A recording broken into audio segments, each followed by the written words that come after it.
સુરતના વેસુમાં પાર્ક વેડેન્જા બિલ્ડિંગમાં લિફ્ટ ખોટકાઈ 11મા માળે લિફ્ટ ખરાબ થતા 2 લોકો ફસાઈ ગયા હતા। ફાયર વિભાગની ટીમે 2 લોકોને સુરક્ષિત બહાર કાઢ્યા। ફાયર વિભાગની સમય સૂચકતાને કારણે મોટી જાનહાનિ ટળી। સુરતના વેસુની આ ઘટના સામે આવી છે। 11મા માળે લિફ્ટ ખરાબ થઈ ગઈ હતી અને 2 લોકો ફસાઈ ગયા હતા। ફાયર વિભાગની ટીમ જો કે તાત્કાલિક પહોંચી હતી અને 2 લોકોને સુરક્ષિત બહાર કાઢ્યા હતા। ફાયર વિભાગની સમય સૂચકતાને કારણે મોટી જાનહાનિ ટળી। દ્રશ્યો જોઈ રહ્યા છો સુરતના વેસુમાં આવેલા પાર્ક વેડેન્જા બિલ્ડિંગના દ્રશ્યો, જ્યાં લિફ્ટ ખોટકાવાની ઘટના બની હતી। 11મા માળે અચાનક લિફ્ટ ખોટકાઈ હતી અને તે દરમિયાન 2 વ્યક્તિઓ ત્યાં ફસાઈ ગયા હતા।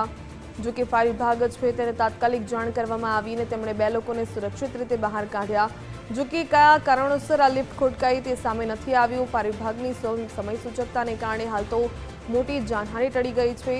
જો કે લિફ્ટ ખોટકાતા આસપાસના લોકો છે તે પણ એકઠા થઈ ગયા હતા। એક સમય દરમિયાન અફરાતફરીનો માહોલ જોવા મળ્યો હતો, કારણ કે લિફ્ટ ખોટકાતા 11મા માળે 2 લોકો ફસાઈ ગયા હતા। જે ઘટના બની છે સુરતની વેડેન્જા બિલ્ડિંગની આ ઘટના। વધુ વિગત મેળવીએ સંવાદદાતા રાકેશ બ્રહ્મભટ્ટ પાસેથી।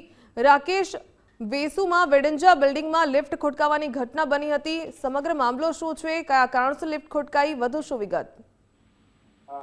સુરતના વેસુ વિસ્તારમાં પાર્ક વેડેન્જા બિલ્ડિંગ આવેલી છે અને આ બિલ્ડિંગમાં ગત રોજ છે તે લિફ્ટ ખોટકાવાની ઘટના છે તે પ્રકાશમાં આવી હતી, જેમાં 11મા માળે લિફ્ટ અચાનક બંધ પડી જતા લિફ્ટમાં સવાર 2 લોકોના જીવ તાળવે ચોંટી ગયા હતા। જો કે આ ઘટનાની જાણકારી સુરત ફાયર વિભાગને કરવામાં આવી હતી અને ફાયર વિભાગની ટીમ તાત્કાલિક છે તે ઘટના સ્થળે દોડી આવી હતી। જો કે ફાયર વિભાગની સમય સૂચકતાના પગલે મોટી જાનહાનિ અને દુર્ઘટના બનતા ટળી હતી। ફાયર વિભાગના જવાનોએ તાત્કાલિક ધોરણે રેસ્ક્યુ કામગીરી કરી અને બંને જે લિફ્ટમાં ફસાયેલા લોકોનું સહી સલામત રીતે રેસ્ક્યુ કરી લેતા સૌ કોઈએ રાહતનો શ્વાસ છે તે લીધો હતો। મહત્વની વાત છે કે જે લિફ્ટનું મેન્ટેનન્સ કરવાનું હોય છે તે મેન્ટેનન્સના અભાવે આ ઘટના બની હોવાનું પ્રાથમિક કારણ છે તે હાલ સામે આવી રહ્યું છે, પરંતુ સૌથી મહત્વની બાબત એ બનીને સામે આવી છે કે બંને જે લિફ્ટમાં ફસાયેલા લોકોને સુરક્ષિત રીતે હાલ બહાર કાઢી લેતા મોટી જાનહાનિ ટળી છે। જી ધન્યવાદ જાણકારી બદલ।